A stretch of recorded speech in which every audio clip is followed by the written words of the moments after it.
Hello everyone, my name is Andrew Scanlon and tonight I'm going to be introducing my research paper on animal consciousness. So my research question for this paper was what was the determining factor for animal consciousness, meaning what makes some animals more conscious than others. The initial hypothesis before I started my research was that animal consciousness is mainly reliant on the physical extent of the animal's central nervous system, so like their brain and spinal cord, and that vertebrates are likely all conscious and invertebrates are likely to lack conscious. I came to this conclusion just from, observation of mammals and things like that seem to be more conscious than animals like insects and other things. So at the beginning of my research, I had to tackle the challenge of figuring out what is consciousness and if it can be measured across animals. So I decided that consciousness is comprised of three things: subjective experience being qualia, or like how it is to be an animal, or how it feels to be something; sentience, which I would define as like self-awareness; and agency, which is pretty much just free will, like the ability to act on your own. So an animal without agency that I can think of right now is like a jellyfish. They just go along with the tide. So the first paper that I'm going to be introducing is Dimensions of Animal Consciousness, which actually explains this 5-point scale of consciousness, with perceptual richness, which is like how an animal perceives their environment through vision and touch; evaluative richness, which is like logic and the ability to solve problems; integration at a time, so that's like unity, or like how well they work together with other animals of their own species; integration across time, which is temporality; and self-consciousness or selfhood, which is, as I mentioned before, kind of like sentience, just like the ability for an animal to know that it exists and that it is in its environment.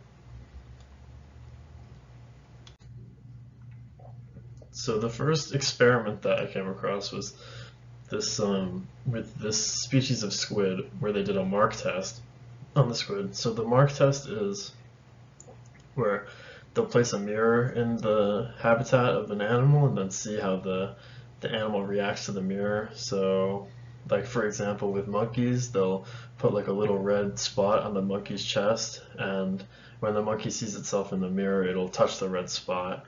And scientists say that this is like self-affirming behavior, meaning that it shows that the monkey knows that it's him in the mirror, that it's not some image or some other animal. It realizes that that's him in the mirror and that he exists. So they did this with a group of cephalopod mollusks, and they found out that they're actually rather intelligent. They'll go up to this mirror and touch it to see, what it is, and they normally don't touch anything in their natural environment, and they scientists as a control put a board in their habitat in place of the mirror, and the squid would avoid it, it wouldn't touch it. So to me this proves that the squid has self-affirming behavior, which definitely could lead to consciousness. An interesting thing that I realized in this research paper about this experiment was that the animals that passed the mark test are all social animals. So it was things like monkeys who live in a family, and then even these squids travel in a pack. So that got me thinking that maybe the social aspect of animals is actually more important than I originally had thought. That brings me to this next slide, which is social animals and consciousness. And at this point, I decided that there was a positive correlation between an animal being a social creature and an animal being conscious. So two examples of this that I can think of are elephants and monkeys, which are both mammals, but still, they live in families, very close-knit families, and they rely on each other to survive, and they they do seem to possess some level of emotional intelligence, in that, according to this research paper on elephants, that African elephants will actually celebrate the birth and mourn dead members of their family, meaning that when a new calf is born into the elephant family, a lot of the elephants will gather around and actually verbally express that they're excited that it's born.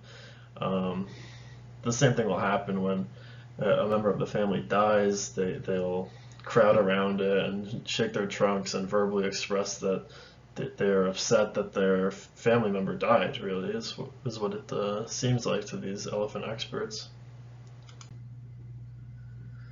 So although those last two species I mentioned were social mammals and therefore vertebrates, I did actually find an example of a social invertebrate. Not that it's the only one, but here's the one that I chose to focus on, which is the honeybee.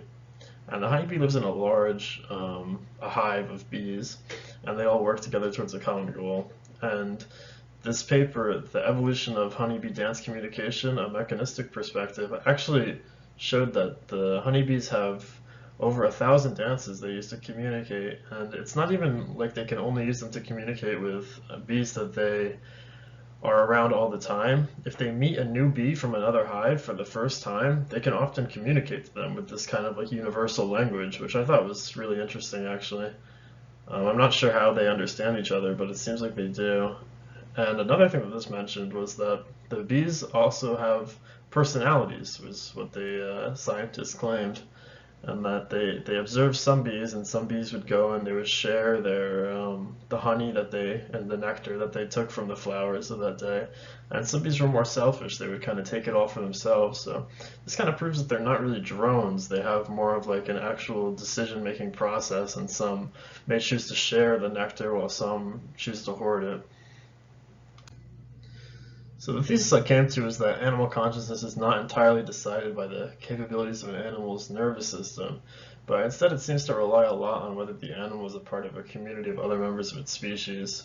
And this makes a lot of sense actually, because being part of a community of members of your own species, it encourages communication, it encourages competition, it encourages innovation. So these are all things that are definitely needed for intelligence to keep going and expand. And when intelligence expands, then consciousness may start to develop, and humans are definitely social creatures, so that's definitely a reason why we have consciousness, is to communicate with others. So I think that this was a actually pretty eye-opening thesis. I never considered this before my research, but it definitely changes the way that I look at a lot of these animals, and a lot of these social animals particularly.